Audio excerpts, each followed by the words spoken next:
need this. You need it. And we find out government's a little nasty on occasion. Hello, Peter. Yeah, types. Hello, President Trump. Government's a little bit nasty, Peter. You haven't noticed that. You've had a charmed life, right?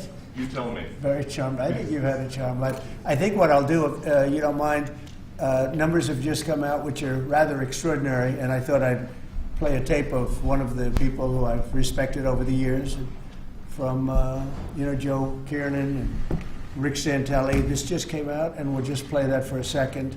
Personal income is up 0.8%. That is almost triple the expectations. I'll tell you that the income numbers, really, for the first 4 months of the year, they're stellar. They're really stellar. I mean, I could go back and look at the first 4 months of many different years. Really very strong numbers, and you're right.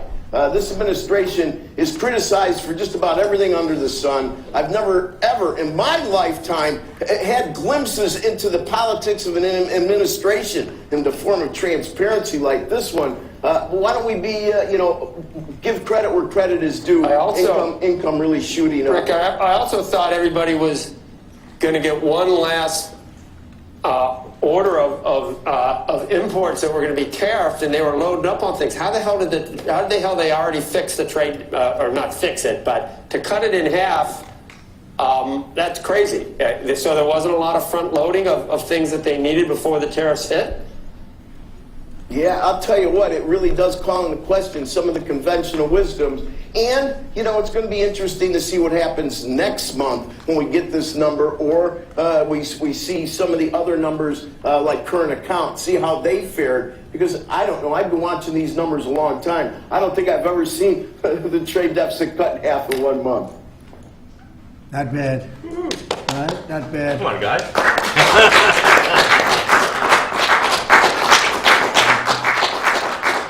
I see Howard and Scott are here, so it's great.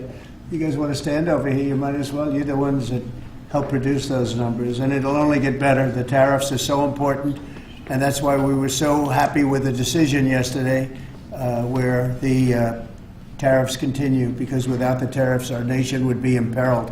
We would really be imperiled. I think I can say that with great surety, Scott and Howard. And so we were very happy to get that decision, that big decision yesterday. And today it's about a man named Elon, and he's one of the greatest business leaders and innovators the world has ever produced. He stepped forward to put his very great talents into the service of our nation, and we appreciate it.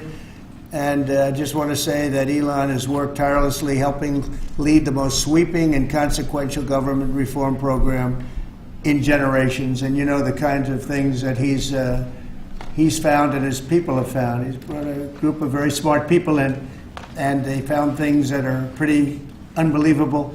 I have to say that the numbers that we're talking about are substantial, but they're going to be very much more substantial with time, because many of the things that we're working on right now, we're going to have to remember Elon as we find them, but the numbers could double and triple.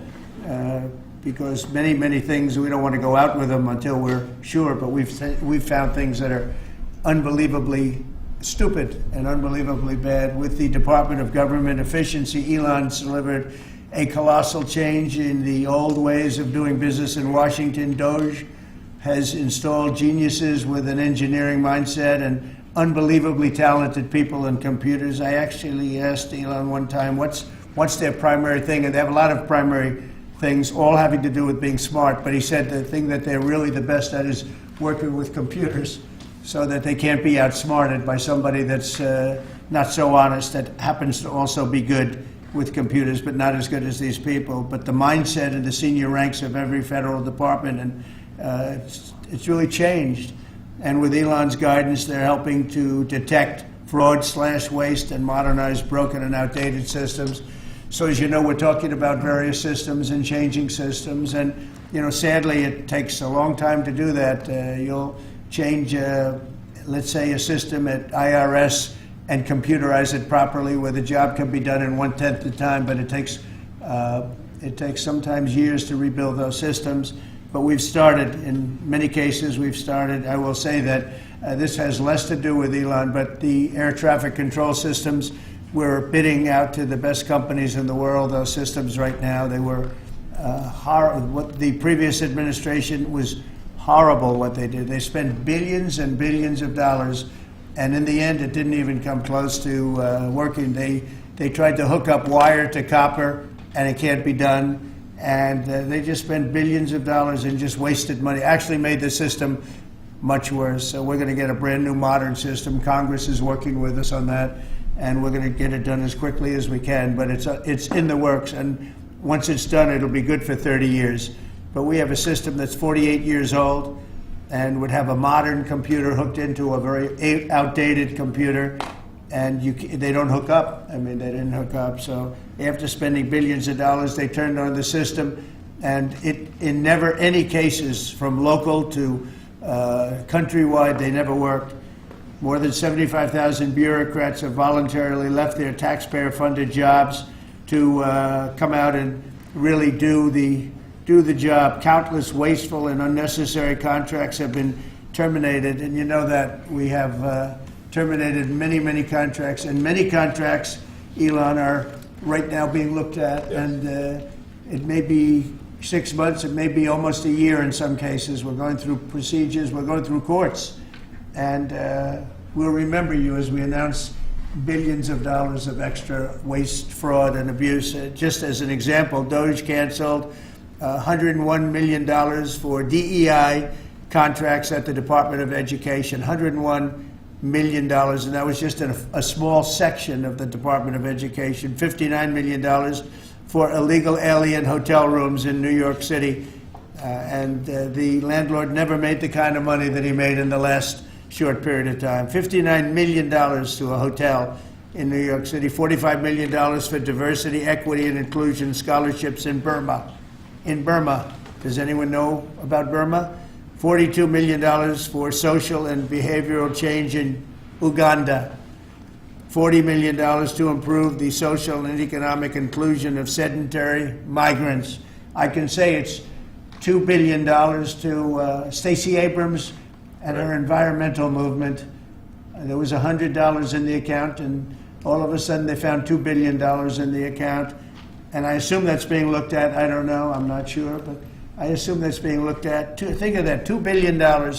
And then Lee will tell you there's another one over there for $20 billion being spent on another environmental question. $20 billion. Not 20 million, a lot. Not 200,000, which is a lot.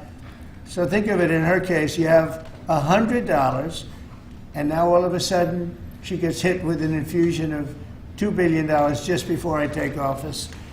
$20 million for Arab Sesame Street in the Middle East. Nobody knows what that's all about. Nobody's been able to find it. $8 million for making mice transgender. So they spend $8 million on making mice transgender. And those are better than many of the others. I could sit here all day and read things just like that, but we have other things to do. So it's much, much more than just that. We're totally committed to making the Doge cuts permanent and stopping much more of the waste in the months to come. We want to get our great, big, beautiful bill finished and done. After that, we put some of this into the bill, but most of it's going to come later. We're going to have it cauterized by Congress, affirmed by Congress. In some cases, we'll make cuts. In some cases, we'll just use it in a different layer to save the money. But it's hundreds of billions of dollars. Doge has also fully modernized the federal retirement process and continues to work very hard on the IRS modernization. But we're taking that over with Doge. Many of the Doge people, Elon, are staying behind, too, so they're not leaving. And Elon's really not leaving. He's going to be back and forth, I think. I have a feeling. It's his baby, and I think he's going to be doing a lot of things. But Elon's service to America has been without comparison in modern history. He's already running one of the most innovative car companies in the world. You look at his factories and compare them with some of the old factories we have, and it's a big difference. And the most successful space company, and I guess in history you would have to say the largest free speech platform on the internet, etc. Yet Elon willingly, with all of the success, he willingly accepted the outrageous abuse and slander and lies and attacks because he does love our country. I know that very much. He loves our country. He comes from another country, a country that's going through trials and tribulations, I would say. But he's all about the USA, and Americans owe him a great debt of gratitude. So I just want to thank Elon for his time as a special government employee. Can you imagine? They call him an employee, but it's a special government employee, and for coming and helping us. And he really has changed the mindset of a lot of people. A lot of people thought, maybe we'll cut 1% or 2% or 3%. Then they said, wow, we can cut a lot more than that. And we're going to do it very surgically. We're going to continue on the march. We're making America great again. When I was in Saudi Arabia, and we were in, as you know, 3 really great countries, predominantly the 3. Qatar was great, UAE was great, Saudi Arabia, incredible. Such an incredible experience to be in those 3 countries. But the Crown Prince of Saudi Arabia, and I must tell you, the great leaders of the other 2 that we just mentioned, they all said the same thing, that the United States is the hottest country right now anywhere in the world. And 6 months ago, we thought it was dead. It was like a dead country.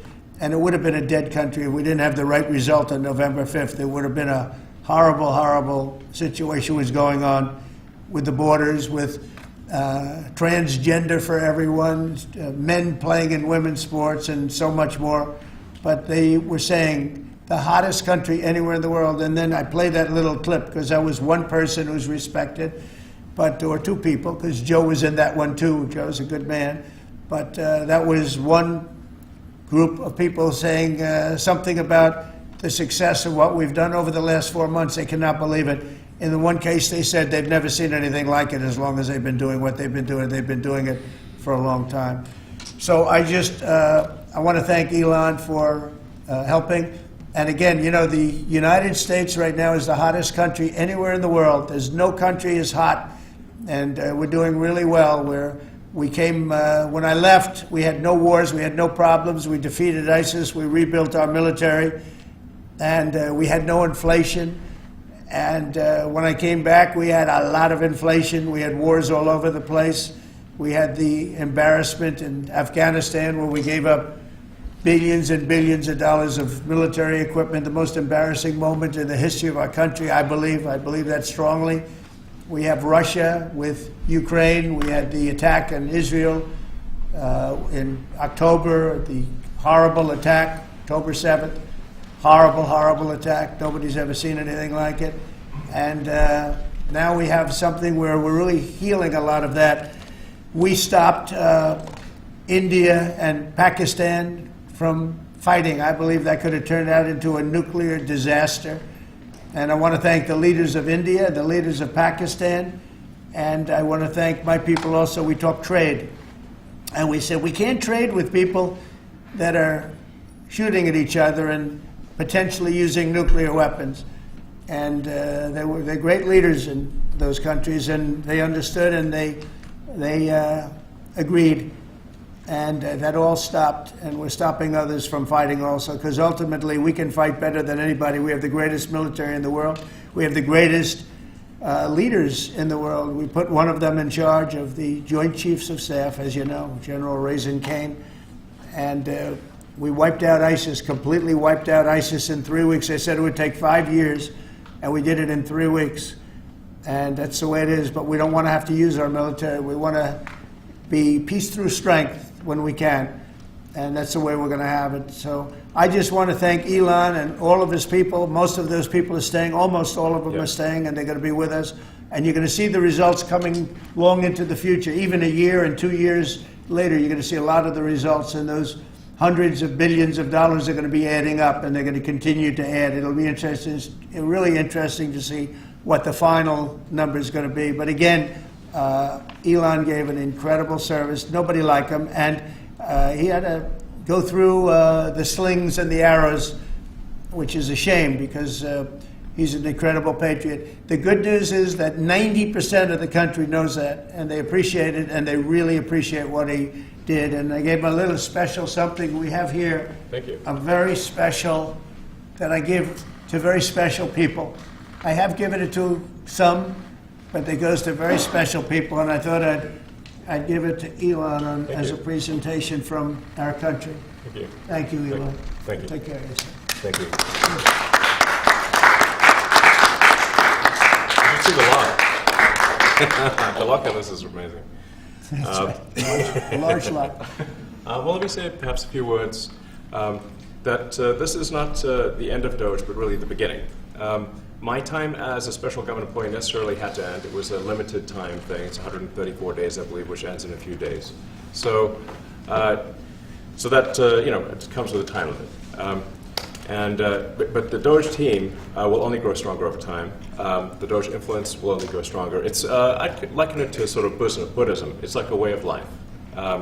So it is permeating throughout the government, and I'm confident that over time we will see $1 trillion of savings and a reduction in $1 trillion of waste and fraud reduction.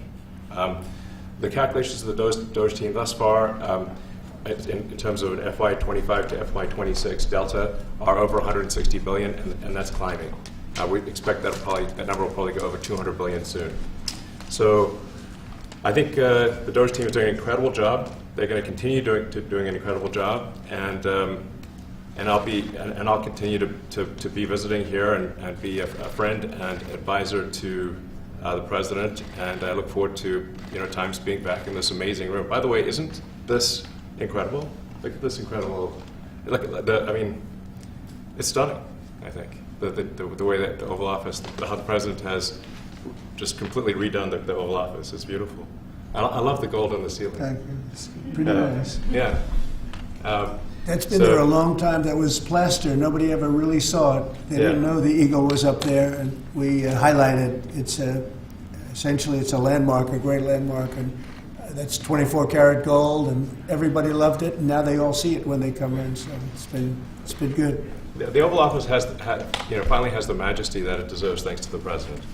So I look forward to continuing to be a friend and advisor to the president, continuing to support the Doge team, and we are relentlessly pursuing $8 trillion in waste and fraud reductions, which will benefit the American taxpayer. That's it, really. Thank you, Mr. President. Thank you. All right. Great job. Thank you. Thank you, President Trump. The president mentioned that you had to deal with all the slings and arrows during your time at Doge. There's this. Well, some of the people, some of the media organizations in this room were the slingers. Well, so there is a New York Times report today that accuses you of blurring the line between. Is the New York Times, is that the same publication that got a Pulitzer Prize for false reporting on the Russiagate? Is it the same organization? I got to check my Pulitzer I think counter. it is. It is. I think the judge just ruled against the New York Times for their lies about the Russiagate hoax, and that they might have to give back that Pulitzer Prize. That New York Times. Let's move on. Okay, then Next President question. Trump. I got one for President Trump. So President Trump, Biden aides who used to work here are in talks with Republicans in Congress to go and testify about what they did or didn't do to possibly conceal President Biden's decline. Do you think that Dr. Jill Biden should also have to come in and testify about what she did or didn't do? Well, I hate the concept of it. It's the wife of a man who was going through a lot of problems, and everybody that dealt with him understood that. And I guess it came out during the debate loud and clear. That was the biggest signal of all. They have to do what's right. The country was there was a lot of dishonesty in the election, as you know, 2020. That's been now caught. People understand it. It was a rigged election. And when you go further out, when you see the auto pen, I think the auto pen is going to become one of the great scandals of all time, because you have somebody operating it or a number of people operating. Because I knew Joe Biden. Joe Biden wasn't in favor of opening up borders, letting 21 million people into this from prisons and mental institutions and gang members. He wasn't into that at all. And who signed these orders, proclamations, and all of the different things that he signed that set our country so far back, that was so bad for our country? With the auto pen, how would it work? Like, we're in the Oval Office right now. If there was a group of rogue staffers that work for you who wanted to advance a bill or an executive order without your knowledge, how could they do it? How do they go Well, it's very behind hard the because president's I'd back? read your newspapers or your media the next day and I'd say, well, I didn't approve that, and I would find it. I mean, they wouldn't get away with it for long because I'd say, I never signed that. Who the hell signed that? Auto pens, to me, are used to sign letters to people because we get, I think they said 20,000 letters a week, and you like to be able, when somebody takes the time to write a letter, it's nice to sort of write back. And auto pens are meant for that. Auto pens are not meant to sign major proclamations or tax cuts or borders, anything having to do with the border, which is so important. And if it happened on my watch, I would be able to see it because the next day or sooner I'd be reading about something that I knew nothing about and who the hell signed this.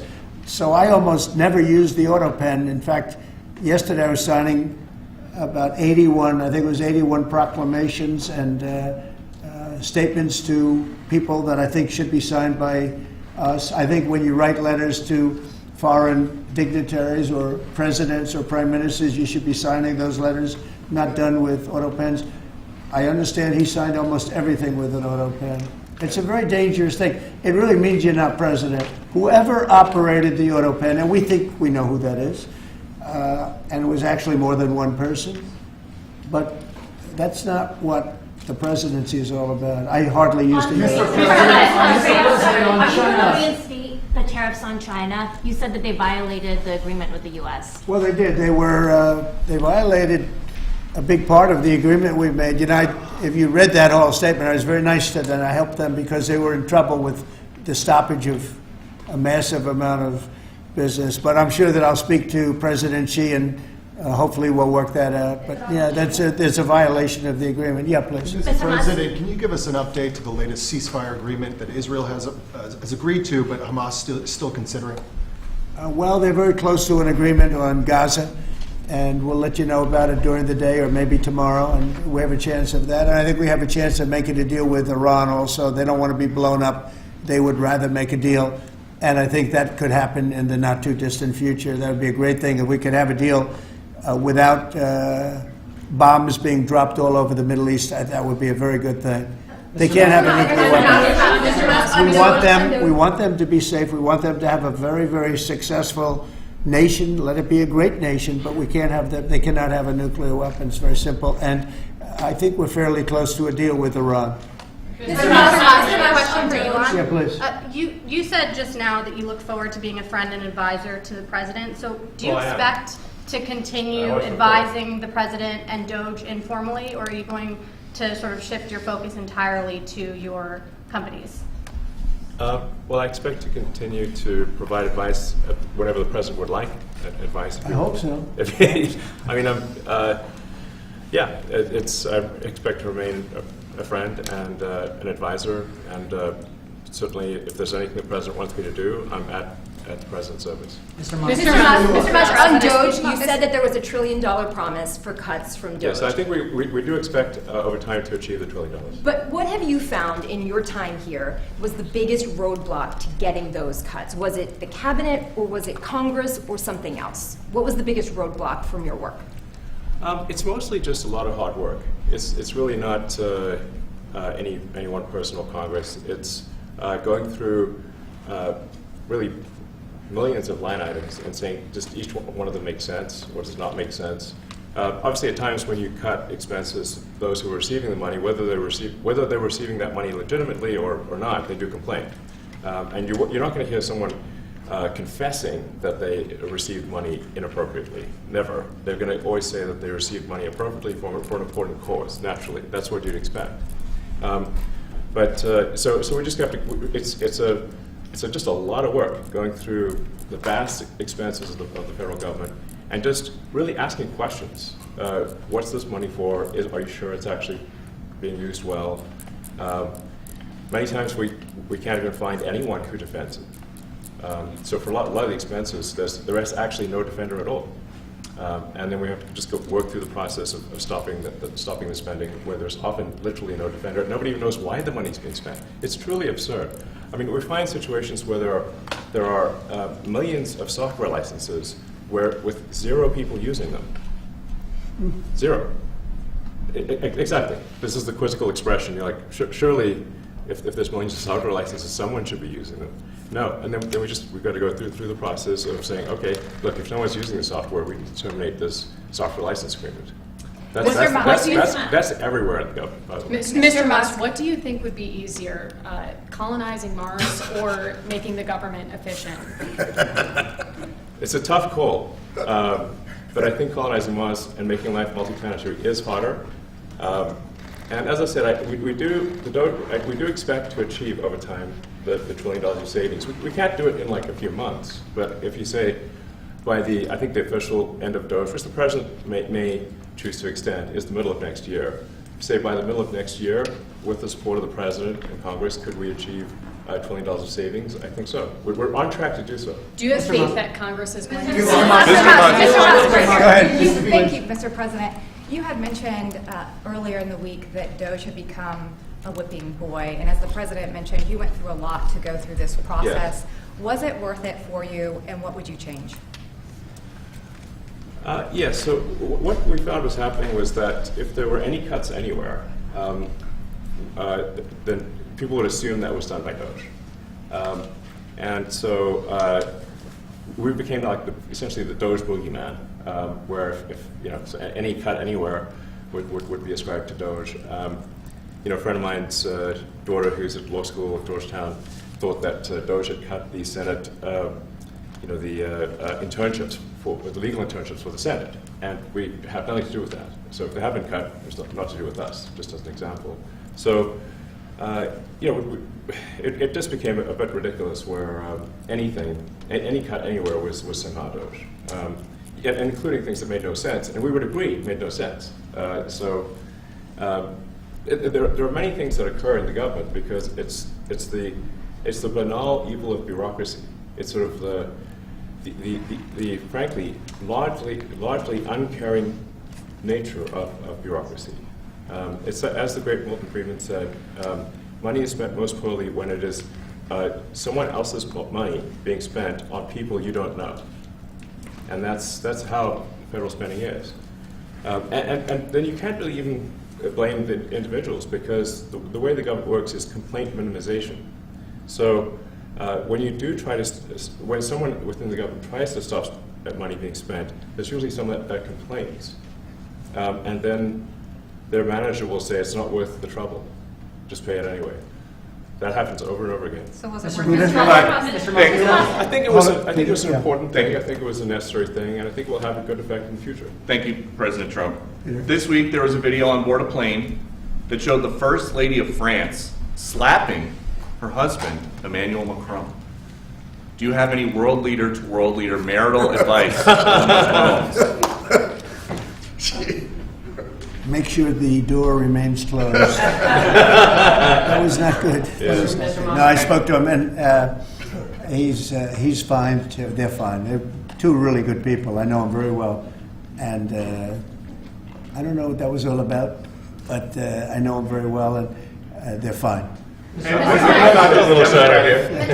think about the Democratic Party plan to avoid being swept in every battleground state again by spending $20 million to study how to speak to American men? Well, they spent 2.8 billion. We spent 1.5. We spent much less. We spent about half of what they spent, and at the end they were $28 million short. They had to be. They spent 2.8 billion. It's a lot, but they couldn't get 28 million at the end, and now they want to spend. I read that they want to spend money to learn how to talk. That's fake.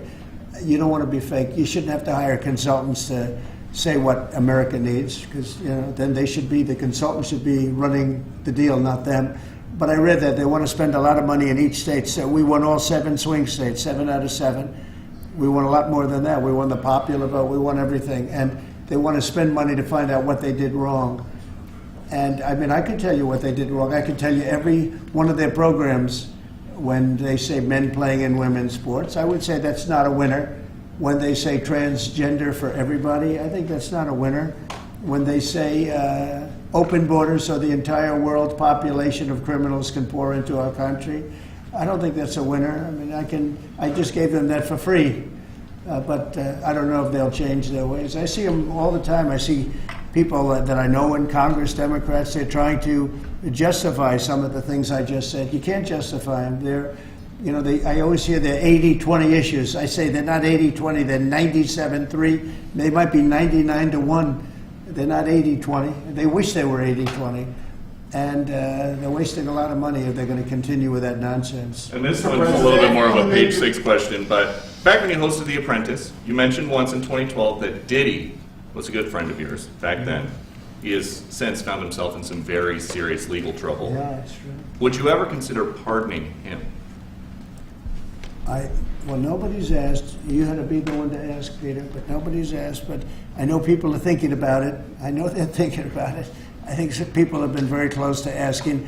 First of all, I'd look at what's happening, and I haven't been watching it too closely, although it's certainly getting a lot of coverage.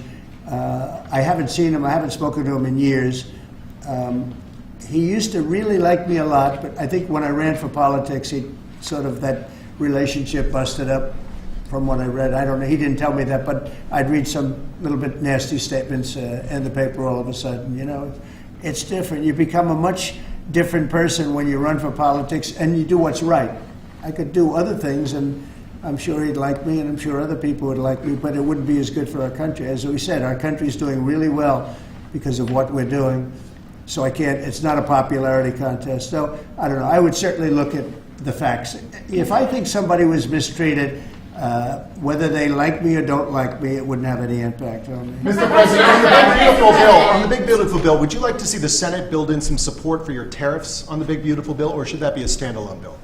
I have great support on the tariffs. I mean, I was so honored that we got that ridiculous stay lifted, because that would have taken away presidential power. It would have taken away everything that was granted by the founders. It would have been a terrible thing. And it would have, most importantly, would have left us vulnerable. We have a lot of countries that use tariffs on us and use them viciously, actually, viciously. And if we didn't have the power to use tariffs on them, and instantly, not when you go back to Congress and try and get hundreds of people to agree on something, that would take months to get just one simple proclamation. If we didn't have the power to counteract their powers, you wouldn't have a country left. We have to act fast. We have to be fast and nimble, as they say. And that was a really great moment, I think, yesterday when that stay was lifted. And hopefully now we'll go to court and just win that battle. Because if we don't have the power to do what they're doing to us, we are going to be a great nation no longer. Elon Musk was once idolized by folks on the left in this country before joining your administration. Now he's considered a hero by conservatives. Why do you think this man, what he's done in American life, has been so politicized? Does it Well, his life has been amazing. I mean, I look at so many different things. I look at that rocket being, guided back into position. I've never seen that before. I thought it was a space movie. I thought it was a movie. You look at what he's done in terms of communication. It's been unbelievable. So many different, even tunnels going underground, not having to go through all the process of going, he's got a company that does that. He's got so many different companies. Starlink, as an example. He saved a lot of lives, probably hundreds of lives in North Carolina. I don't even know if you remember, but I called you. They needed Starlink in North Carolina. And I didn't know what the hell Starlink was. I said, what is it? Who owns it? He said, do you know Elon Musk? I said, yeah, I happen to know the gentleman. This was before his government stay. And they said, we really need it, because North Carolina became an island. People had no communication. They had no access to anything, and they were dying. And I called up Elon, and you can't get it because it's so successful. It's very hard to get. And he had so much of it brought over there, and they told me it was unbelievable. It saved a lot of lives. So, he's just done a lot of things. I don't think he gets credit for what he's done. But he's a very good person, too. You know what? If he wasn't a good person, but he did the same things, I'd probably maybe speak differently. He happens to be a really good person who loves the country. Mr. President, on the one big beautiful bill, you had indicated this week that there were some things you didn't like about what had passed in the House. What changes do you want to see the Senate make? And you had also indicated there were things you didn't like about the bill. What would you be suggesting he push senators to change in their version? Well, I'll tell you, I'll go first. It's an unbelievable bill. It cuts your deficits. It cuts, it's a huge cutting. But there's the things I'd like to see maybe cut a little bit more. I'd like to see a bigger cut in taxes. It's going to be the largest tax decrease or cut in the history of our country. I'd like to see it get down to an even lower number. I was shooting for a slightly lower number. I would have liked to have done that. But with all of that being said, when you look at the tax cut and the fact that the original tax cut, which made us so successful, we had the most successful 4 years in the history of our country, the economy, and this is going to be even better. And you see that by the reports that came out just yesterday or tonight. I guess they were released this morning at 8 o'clock. You see the kind of numbers where somebody that's a pro is like, whoa, I haven't seen numbers like this since I've been doing this. These are human emotions of professionals that have never seen numbers like, and we've just started. The bill is a great bill. It's going to be jiggered around a little bit. It's going to be negotiated with the Senate, with the House. But the end result is it extends the Trump tax cuts. If it doesn't get approved, you'll have a 68% tax increase. You're going to go up 68%. That's a number that nobody's ever heard of before. You'll have a massive tax increase. If it does get approved, you'll have a large tax cut, the largest we've ever had. When you add the past tax cuts that we got you, the Trump tax, they call them the Trump tax cuts. It's an amazing bill. It does amazing things. With all of that, it's going to be adjusted a little bit over the next coming weeks, and I think it's going to be passed. The Republicans want to pass it. With all of the great things it does, including an extension of debt, it's the extension. We have to extend the debt. If we don't extend debt, we're in default. Now, the Democrats might like our country to be in default, but in 250 years, we've never been in default. That was handed to them by a very well-meaning man that gave it to them because he thought it was the right thing to do. It could have been their problem before the election, but this man thought it was the right thing to do, and he was well-meaning. I don't hold anything against him for that, but that was put on our plate when it should have been on the Democrats. September 28th, a famous date. It should have been taken care of by the Democrats, but this person, a man of power, gave it to us so that in June that comes due. Well, we have to take care of that because if we don't take care of it, we have a country in default, and we don't ever want to have a country in default. I'll tell you, a certain senator, Elizabeth Warren, said that she would never, ever allow a default on our debt. She would never let it happen, and she would like to get rid of the debt ceiling, what's called the debt ceiling. I call it the debt extension because we really need an extension, that she'd like to see that gotten rid of. And there are many people that agree. Many Democrats agree with that. But we gave that through, and I don't want to say an error. He did it well-meaning. They gave that to us. It was a Democrat problem just before the election. Would have had a huge impact on the election. And to our benefit, we won anyway, but to our benefit.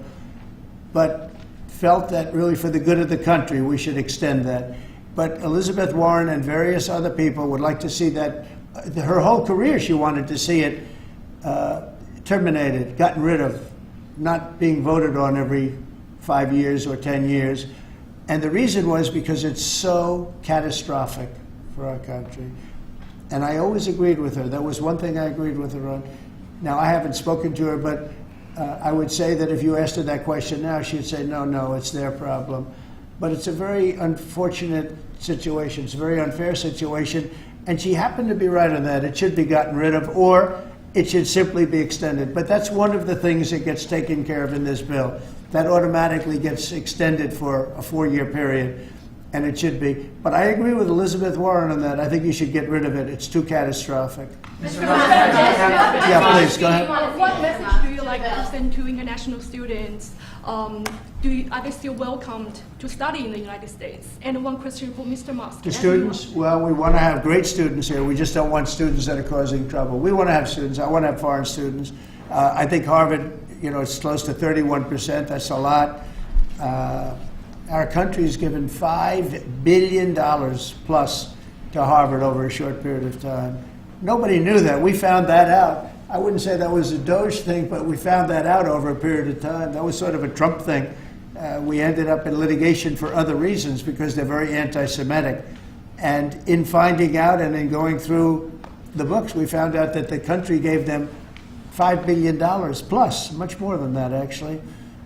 And we're having it out with them, and let's see what happens. I think we have a very good, well, it's a very sad case. It's a case we win. We can't lose that case because we have the right to make grants. We're not going to make any grants like that. But I don't think Harvard's been acting very nicely. I think Columbia wants to get to the bottom of the problem. They've acted very well. And there are other institutions, too, that are acting, but Harvard's trying to be a big shot. And all that happens is every 3 days we find another $100 million that was given. 2 days ago, we found $200 million more. The money's given to them like gravy. I'd like to see the money go to trade schools, where people learn how to fix motors and engines, where people learn how to build rocket ships. Because, you know, somebody has to build those rocket ships. Yeah. And I'd like to see trade schools set up, because you could take $5 billion plus hundreds of billions more, which is what's spent. Absolutely. And you could have the greatest trade school system anywhere in the world. And that's what we need to build his rockets and robots and things that he's doing, and to build lots of other things. And, you know, I went to school with people.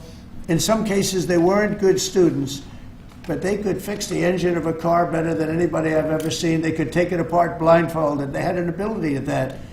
And they did very well. They made a lot of money. You know, it's a very skilled job. It's great. But I'd like to see a lot of money going into trade schools. I've always felt that. And we probably found our pot of gold, and that's what's been wasted at places like Harvard. And the money's been wasted. Yeah, please. Yeah, well, I wanted to ask quickly, Mr. Musk, is your eye okay? What happened to your eye? I noticed there's a bruise there. Well, it wasn't. I wasn't anywhere near France, so. But what does that mean? No, I didn't notice his eye. First lady of France. Getting slapped. You know. I didn't notice. Yeah, no, I was just horsing around with little X, and I said, "Go ahead, punch me in the face," and he did. It turns out even a 5-year-old punching you in the face actually does. That was X that did? Yeah. X could do it. If you knew X, he I could saw do his it. mom right now. But I didn't really feel much at the time, and then I guess it bruises up. But I was just horsing around with the kids. I didn't basically. notice it, actually. President Trump, I got one. I know that you try to stay pretty neutral because not your war, but And by the way, not my war. I just want to solve the problem for people. This was not a war that was going to happen if I were president. Right, and so not your war, but as you try to fix it, and as you survey this hellscape of the Ukrainian front lines, It's horrible. and you and your team deal with a very stubborn Vladimir Putin. Yeah. Do you and look? Zelensky. Yeah. But do you look at this Very conflict stubborn Zelensky, too. any differently now? Like, do you look at this and see Putin as the good guy or the bad guy? So I've known him very well, and I went through a lot of things with him because Russia was, you know, the Russia hoax turned out to be a total hoax. New York Times, they got a Pulitzer Prize. They have to give back the Pulitzer Prize. That's my lawsuit, and they're doing very poorly in that lawsuit. But you know, they wrote stories about how it was true and it was false, and you know, a lot of Washington Post also. I have gotten to see things that I was very surprised at. Rockets being shot into cities like Kiev during a negotiation that I felt was maybe very close to ending. We were going to solve a problem, and then all of a sudden rockets got shot into a couple of cities and people died. I saw things that I was surprised at, and I don't like being surprised. So I'm very disappointed in that way. With that being said, I'd like to see it end. 5,000 people, I think the number's even more than that, but 5,000 people a week are being killed. Mostly soldiers, but also people that live in little cities and towns throughout Ukraine. And I'd like to see that stop. And I asked Caroline this yesterday, but I want to ask you directly. So many of the things that you're trying to do are held up in court right now. If the courts are going to have so much influence over U.S. policy, do you wish you would have just become a judge instead? Yeah, well, look, it wasn't meant to be that way. If you look at the founders, the president had certain powers, and you have your three groups, and they all had supposed to be pretty equal powers. But you can't have a judge in Boston running foreign policy in places all over the country because he's got a liberal bent or he's a radical left person. That's what the executive branch is for. And you have checks and balances. But we had millions of people pour into our country. Many, many criminals poured into our country. Murderers, mental institutions from all over the world being emptied out into our country. And if we don't get them out and get them out quickly, could lose your country very easily. This is a bad, that anybody would allow this to happen to our country. You know, with all of the things, we took over inflation, we took over some wars, we took over a lot of problems that didn't exist when I was president. None of it existed. We wiped out ISIS. Other than that, we had no wars. Putin was never going to hit Ukraine. Israel would have never been attacked. That attack, as you know, Iran had no money. They didn't have money for Hamas. They didn't have money for Hezbollah. They had no money whatsoever. That wasn't going to happen. All of these things that happened weren't going to happen. You wouldn't have had inflation. So it's very sad when I came back. But the thing that is the hardest is that they allowed 21 million people into our country, and many of those people are stone-cold criminals. They moved their criminal population into the United States, and of all the things that, you know, are bad, I solved inflation, I believe, already. I got the fuel prices down. The fuel prices came down. That's one of the reasons. They screwed up the energy. They screwed up the cost of gasoline and oil and gas. And you had tremendous inflation, the greatest inflation probably in the history of our country under Biden. And when people said, oh, but the economy was, no, the economy was terrible for the people because they couldn't afford the energy. And the energy brought everything else up. Energy is the big deal. But with all of that, we solved that already. In 4 months, we solved it. $1.99, $1.98 gasoline. First time people have seen that in a long time since my term. But the hardest thing to solve is millions of people pouring into our country, many of whom are criminals. Because remember, these countries are smart. Their leaders are very street smart. They're sending the people that they don't want. They don't want the people that are there, that are law-abiding, that are productive, that are working hard. They want people that are in jails. We have them. They allow them to come in. And I always look to the other side, like, why would somebody do something? You know, in business, I try and study, why would they want to do this? Why would they want to sell it? Why would they want to buy it? One thing I can't figure out is, what would an administration, what were they thinking when they allowed millions of people from prisons all over the world, not just from South America, Venezuela, all over the world, from the Congo in Africa, hundreds of people, thousands of people from the Congo, rough prisoners, from Asia, from Europe, rough parts of Europe. Why would they allow them to come into our country? Why would they do that? It's the one thing I can't figure out. And I don't believe it was Joe Biden. I really don't. I mean, look, he's been a sort of a moderate person over his lifetime, not a smart person, but somewhat vicious person, I will say. If you feel sorry for him, don't feel so sorry because he's vicious. What he did with his political opponent and all of the people that he hurt a lot of people, Biden. And so I really don't feel sorry for him. But he wasn't a person that would allow murderers to come into our country. He wasn't a person that was in favor of transgender for anybody that wanted it, take kids out of families, et cetera, et cetera. So I just don't understand why a thing like this, how a thing like this could have been allowed to happen. Very sad. It's very sad for our country. If I could add something. I think the fundamental moral flaw of the left is empathy for the criminals and not empathy for the victims. Empathy for the criminals, but not empathy for the victims. And there's been way too much of that. That needs to stop. To the president's point, there's been immense judicial overreach that is unconstitutional. That was never intended. And it's undermining the people's faith in the legal system. It needs to stop. It's gone too far. And just today, we had, just a couple of hours ago, we had a great decision from the Supreme Court, thank goodness.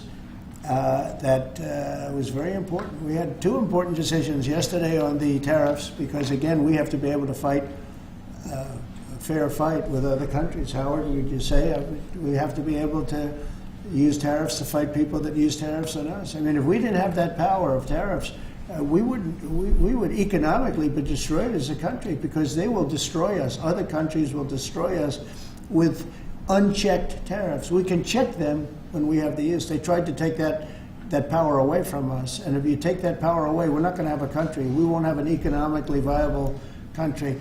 But it's very important on immigration that we be able to get people out without having to go through a long court case. I mean, it was up to some of these judges. Every single one of these millions of people, criminals, prisoners that were let go from jails because they save a fortune when they do. They brought them into the United States. You know what they're saving? The money they're saving?